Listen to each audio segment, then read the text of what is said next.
Here they come. Here they are. Two. And is Michelle here? Yeah. I can see you. I got a little bit worried there for a minute because no one come in, and I was like, well, I've got half hour now to fill. No one's going to be interested in what I have to say.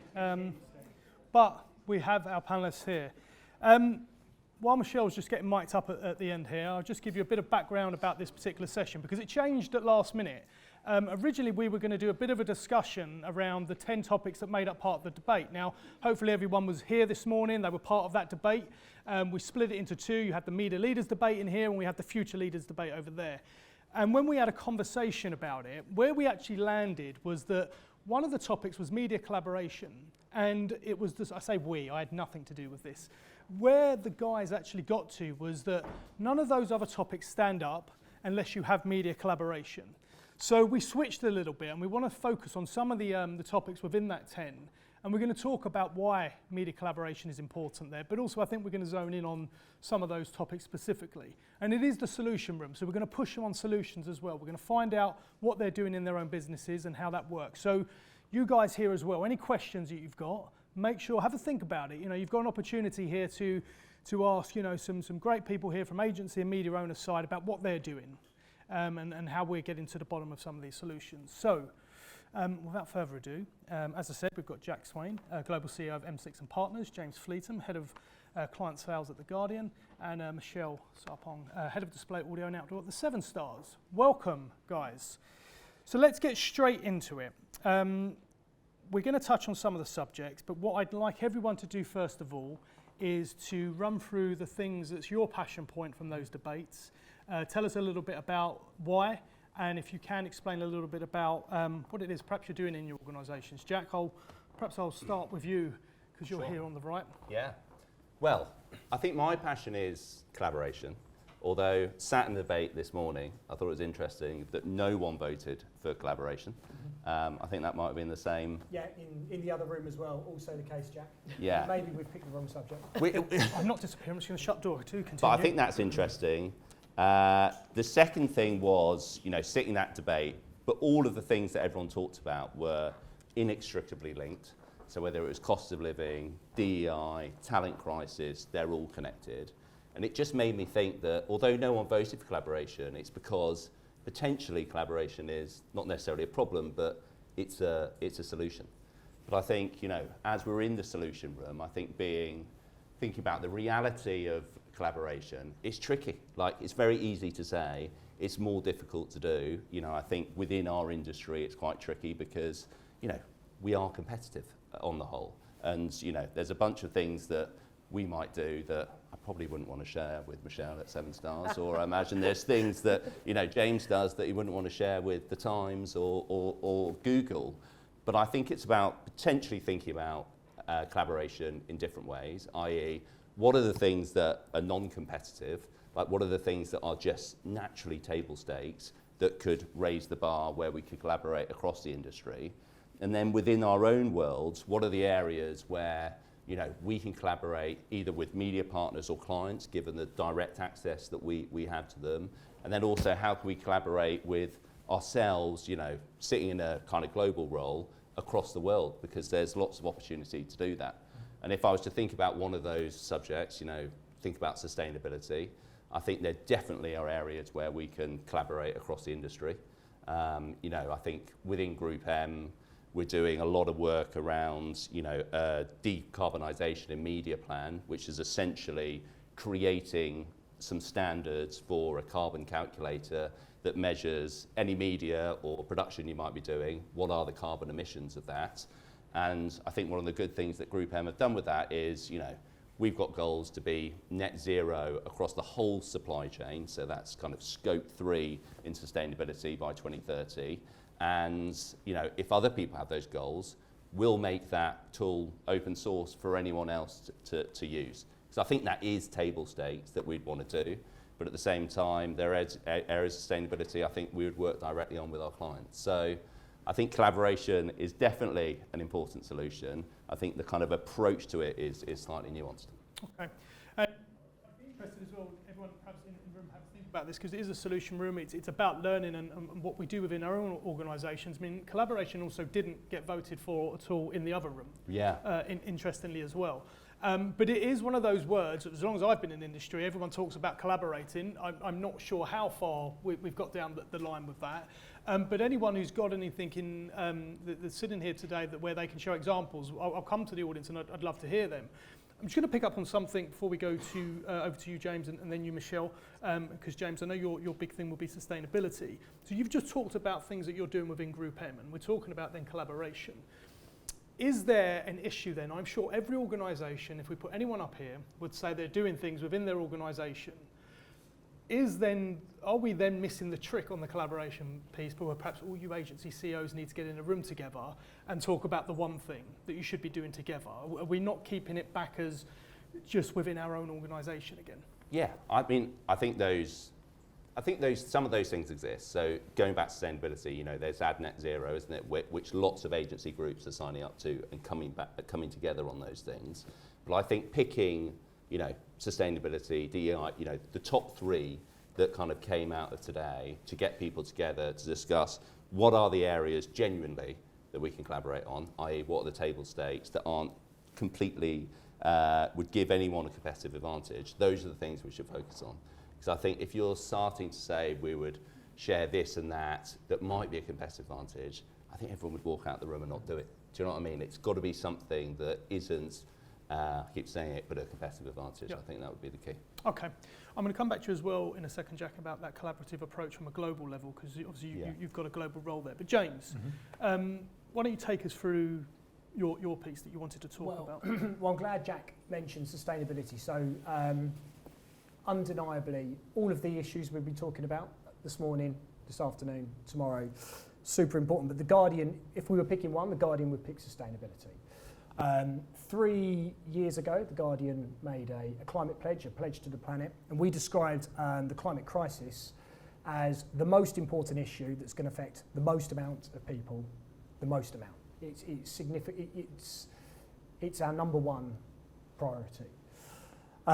So I guess linking to that, the other thing that the reason I'd want to talk about sustainability and prioritise it is this is a now problem. You don't have to look far to see what's going on. By the end of August, a third of Pakistan was underwater. 1,000 people died. Florida's just faced its most deadly storm since 1935. We had wildfires in London. It wasn't the same as the summer of 1976, no matter how many front pages claimed it was. Things are different. I think, you might say, what's any of that got to do with advertising? Well, Greenpeace made a pretty good case for that in Cannes this year.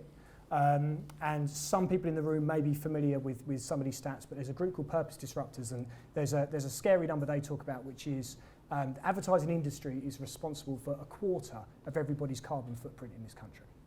So this is a now problem. It's not going away. You can't negotiate with physics, and the advertising industry has a really significant impact on that. So for me and for The Guardian's head and shoulders above everything else is what we want to focus on. Okay. So if we take it back to that, I want to come back to some of the things that you're talking about, what you've done, how they work, but also bring it back to industry. But to pick up on the collaboration piece then, so is this something The Guardian are doing themselves? Have they approached other publications? Yeah. How are you taking that as a collaborative approach? Yeah, there's two parts to that. So I'm all in on collaboration. Well, no, so I'm mainly in on collaboration. So I think it's nuanced. It's nuanced, yeah, it always is. So I think the main area we all need to come together and collaborate is digital advertising. I think there's a lot of talk about the volume of emissions in the digital advertising supply chain. Numbers flying around about a certain amount of ad impressions. 1 million ad impressions is the same as a return flight to Boston. What we need in this space is to collaborate. We need standards. We need to agree who's measuring this stuff, how they're measuring it, and only at that point can you then come together and sort of say who is responsible for what. And we don't have that right now. And that's really what we need. So, I guess we're calling for standards, and there's some other prominent people, and Group M have their decarbonisation framework, and they're calling for standards as well. We're part of those conversations. We're part of some other conversations. Standards is the first piece, I think, in that on the digital side of things. And who are we asking for that? I guess So that's where industry bodies are really important in this. You know, your IABs are really important in this. We all need to be singing from the same hymn sheet, using the same sums, coming up with the same numbers. You know, clients want to change this. Consumers want to change this. We're aware that there's a lot of emissions in the supply chain, but until we understand, if you can't see it, you can't measure it, and the transparency piece in the digital supply chain is a challenge. So. That's where I think we need to collaborate. But then outside of that, you can't leave this for other people to resolve. You have to take responsibility yourselves. So part of our climate pledge, that we made 3 years ago, we said we would report on the issues relentlessly. Every single day, looking at how climate crisis is happening right now. We'd hold power to account, we'd hold governments to account, we'd hold businesses to account, but we'd also take a look at our own business. And we asked ourselves the question, what can we do? And the first thing, the first answer that we come up with is our journalism is always the biggest area where we're going to be able to have impact. And it's not just us that say that.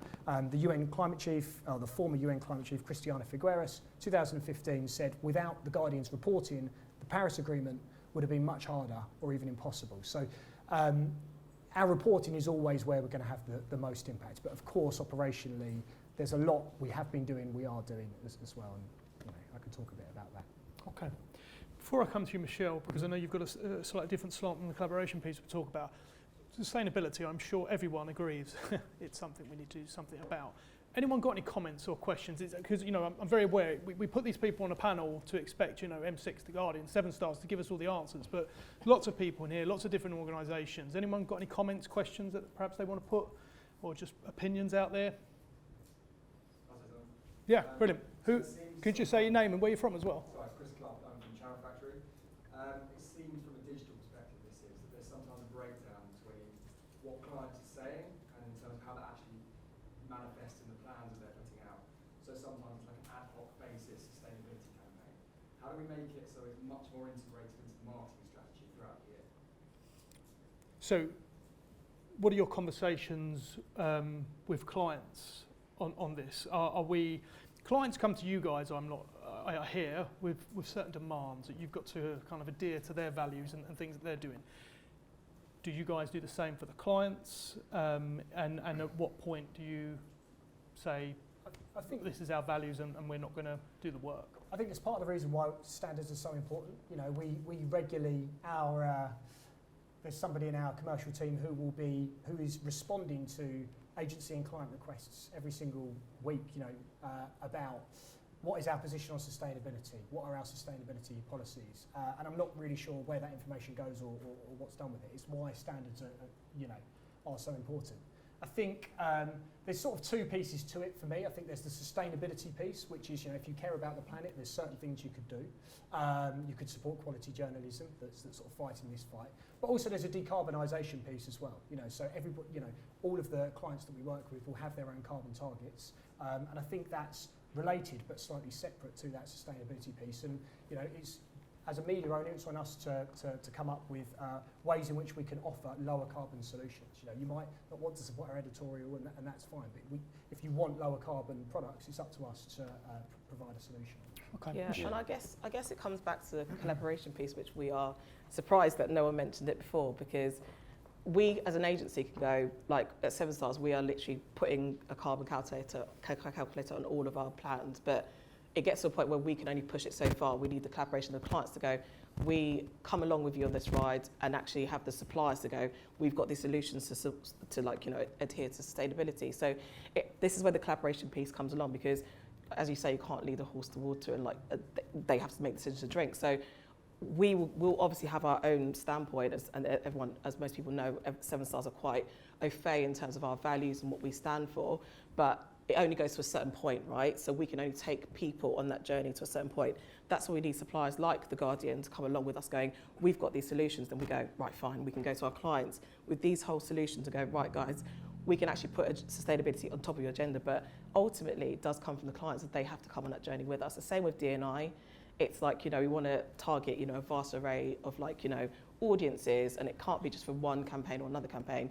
You need to kind of make that commitment to just say, right, okay, for all of our campaigns, we're going to put X amount targeting underrepresented communities. Like for us at 7 Stars as well, we kind of look at, our, you know, agreements with suppliers that we work with, and like we look at their D&I policies and we kind of benchmark them against them. But that's a step that we've taken. We do need, and this is where the collaboration piece is so important, that we need everyone to come along on that journey to make that change, because The Guardian, as James said, are doing a fantastic job in kind of spearheading. They've been spearheading sustainability for a very long time, but then you need other people to come alongside you to make that happen, to make that change. So that's why we are fighting for collaboration as the biggest thing that we should focus on for the future of media. I think if we fast forward and think about all of, you know, measuring all carbon emissions from any media, any production that you're doing, I mean, there's been a lot of talk today around media planning, but it's going to be another slightly part of the measurement framework of measuring the success of media that might sometimes feel conflicting, which will require some collaboration. So, you know, if you're running a media plan and it's saying that, you know, this media partner or this tactic is performing really well on consideration or CPA or whatever it might be, but is the partner that is producing the highest emissions, and, you know, there are others that have got lower emissions, or either from production or from media, but is not performing as well, there becomes a bit of a balance there. And I do think that conversation with clients is going to be happening more and more as we work out, you know, what's right for the CPA of that media activity for the business, but also the kind of commitment to sustainability. And it's not just, I mean, that is very kind of focused on the media planning and where the message is served. There's also a whole different conversation around the message that actually, what is the message that clients are putting out there? As in, so it's not just, you know, once in a year that people are talking about their sustainability goals, but it becomes kind of fundamental without necessarily greenwashing in terms of the things that brands are talking about out there in the world. And I'm going to put a show of hands as well, and then I'm going to come back and ask this question to you guys as well, because I kind of asked it and I'm quite interested to get the answer to it. Just quickly, a show of hands here. Anyone from client side? Any advertisers in here? One. We're all, three. Okay. So majority of the room then, I guess, agencies, media owners, tech businesses. If clients come to agencies, media owners, and say, here's our set of rules that you have to adhere to for us to work to you, if it was in reverse, how many people would turn the money away? Show of hands, yes, if you turn the money away. I'll put it to you guys, just yes or no quickly. Would you turn the money away if they don't adhere to the rules that you want them to, or the set of values that you believe in? I mean, my perspective on that would be no, as long as there is an ambition to change. James? Yes, Guardian does. We stopped taking fossil fuel advertising just after we made our first climate pledge. Nobody else has followed suit. We have governance groups made up of different people around the organisation to make sure that we don't run advertising that contradicts our editorial position. We say no to money all the time. It's a bit annoying when you're in sales. Mostly targets. Yeah, similar to Guardian, I think we, as a 7 Stars agency group, we've been quite known to, we've got 7 values that we stick to, and we've been known to turn down pitches that we don't think align with our values, which, I mean, people might think it's mad, but at the same time, that's what we pride ourselves on in terms of transparency and actually adhering to those values. So we've been in that position and actually stuck to it. But it's a tough question, right? Because we want to do right, we want to make sure that we see these things through, but we are businesses as well, and we're paying people. And I asked that question because one of the votes that came out across the group, sustainability scored very high, and something that then we want to champion the media leader is to understand that, like what position do we take. But I think we can. There's a session after that where we get to that, so it'd be good to think about that as well. Michelle, we didn't come to you before for your particular piece in terms of your passion point, and I think it was around collaboration with a different slant. Why don't you talk us through that? Yeah, so mine was more about collaboration and around the like agility and flexibility standpoint, because I think obviously we went through COVID. I mean, that was a testing time for all of us. And I think actually that was probably the time that we learned quite a lot around flexibility and agility during that period in terms of like, obviously we saw the collaboration with the TV stations where they dropped AV deadlines as well, which obviously allowed new clients to come into the market, which was great for them because obviously they got reach impacts that they'd probably never experienced before. Obviously, we're paying for it now with the inflation, but we'll move on past that. But I think actually with the flexibility in terms of around COVID, I think it showed how well people worked together, because I think people had to pivot in terms of the messaging they were putting out. So, we had to be sensitive to actually like our consumers in terms of like, we've got the elderly. So I think for us, for example, Iceland started to open their stores earlier, which actually a lot of supermarkets followed suit after that as well. So I think people just became more conscious. And obviously we're talking about sustainability and D&I. And I think actually a lot of people had time to take stock in terms of like, actually guys, what are we doing? What are we aligning with? Actually, do our values adhere to, our consumers, what they want? And I think actually that was quite clear to see. And actually I think creative agencies started to lean in to media agencies a little bit more and to clients more. And I think actually we saw a spout of like, a lot of media agencies like, building creative in-house, which we kind of did as well. But in terms of like changing their messaging to really resonate with their audience as well. And I think stuff like that in terms of like, and you had other stuff like in terms of like e-commerce, like that massively, a lot of businesses were like, yeah, we loved footfall. Obviously, footfall died a cold death during COVID. But at that point, people were like, actually, we need to look at our e-commerce business. They probably had a 5-year plan, but COVID really accelerated it. So I think flexibility and that collaboration, if we want to continue talking about the future of media, we need to make sure we continue that. And I think, the cost of living is a big thing, and we've got so much stuff that we learnt from the COVID period to kind of live from. So I think from my point of view, it's like not forgetting what we learned from COVID and actually taking that forward and actually translating it into the cost of living, because obviously that's quite doom and gloom and quite scary, but at the same time there was a lot of good things to come out of COVID in terms of like the collaboration piece that we saw. So yeah, that's kind of my opinion in terms of like actually being more flexible and agile in terms of like how we look at the future of media. I think another thing that obviously I forgot to mention actually was the coming of the cookieless future, which keeps getting postponed. I think it's 2024 now.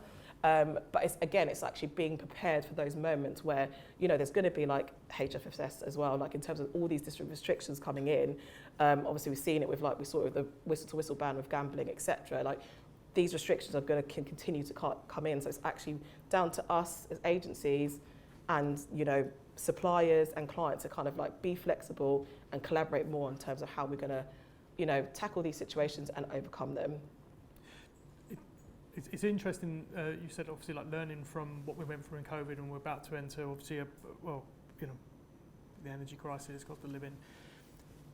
Do you have a view or can you actually maybe give real examples of things where you think that we can take either those learnings into this period, or are there a different set of things that perhaps you as an agency are setting yourselves up for?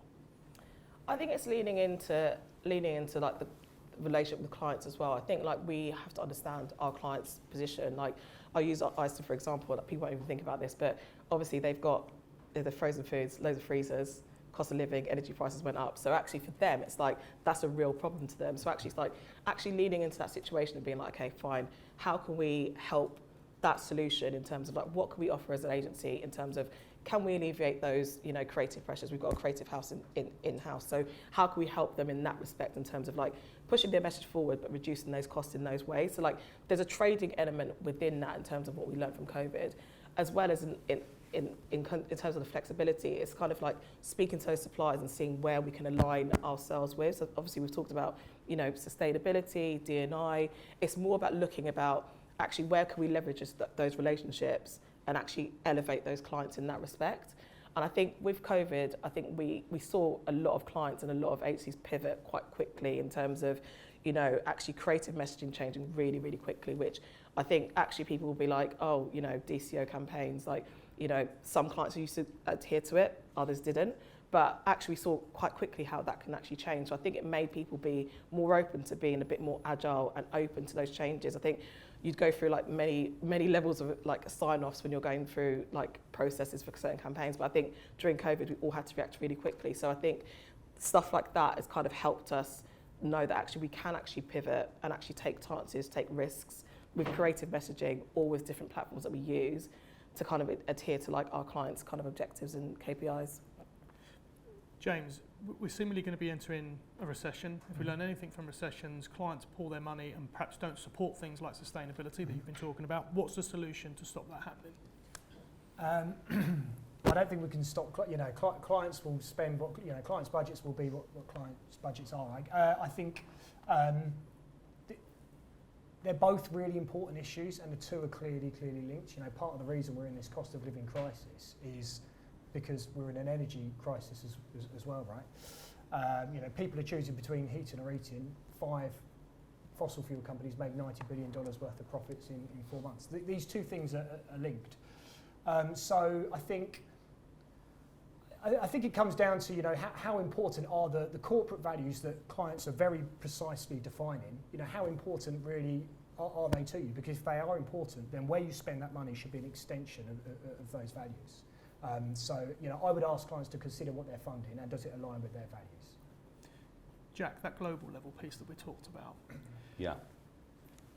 Doesn't necessarily have to be the sustainability piece, but from a global level, when you're talking about collaboration, when you are looking at some of these subjects that we're talking about, does that change when you're working with different countries? I think it's helpful in, to, like what Michelle was saying, it's like, one of the good things that came out of COVID of that year was everything came a little bit borderless. The world got a lot smaller, I think, in terms of being able to contact people because of technology, because you could just jump on a Zoom or a Teams call or whatever it might be, and you found that you were kind of creating new ways of delivering stuff, mainly work, through being more connected around the world, allowing to do stuff in different time zones, and kind of having this 24/7 distributed working approach, which was great. But then if I think about some of the macro challenges, all the things that we've talked about, whether it's climate crisis, whether it's DEI sustainability, whether it's the cost of living, being able to actually connect up with other markets for both inspiration, ideas, how they're solving it, I think makes everything stronger.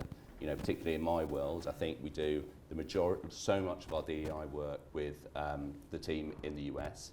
We do so much of our sustainability work, when all the awful stuff was happening in Pakistan, we've got a large office there and working with the team there.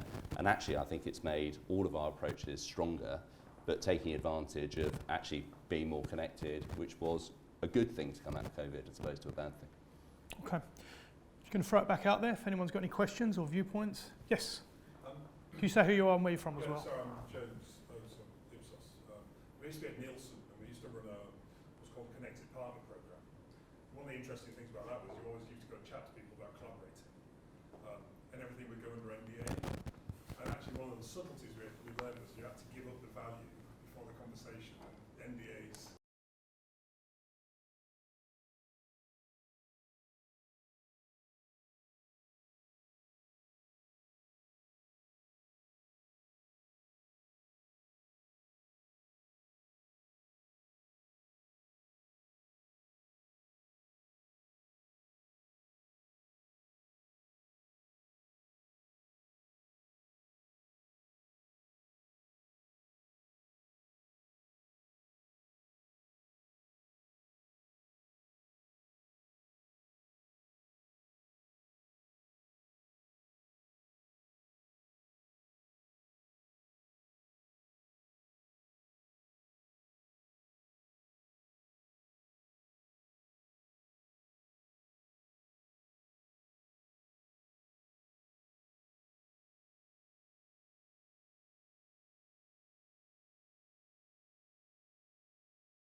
That's really important, but I would argue it's better to do both. You don't have to do one or the other. Sure. I'm going to talk about collaboration, but kind of circling back to trust in media, because I think that's been a conversation throughout the day, and it'll be a conversation throughout the couple of days as well that we're here. But I think actually it's a kind of testament to more like the editorial teams as well, because I think I work quite closely with the ad teams, and actually they do, you know, a lot around the brand safety, you know, initiatives, a lot in terms of like sustainability initiatives like that. But I think for me, it's more about editorial in terms of like actually, I mean, I'll talk about Black History Month because it's happening now, but when the Mirror ran an article with Kwasi Kwarteng where it was a wrong image, it's like, I know for a fact in an advertising space, if that happened with my ad running correctly, there'll be a financial cost and there'll be a massive hoo-ha about it, right? I think for that to continue to happen in editorial, it has to change. Like obviously the whole theme of Black History Month is time to change, but I think the same protocols that we take with advertising needs to be taken with editorial as well. Same in terms of during COVID when we were talking about, you know, certain stories that were not being reported, etc.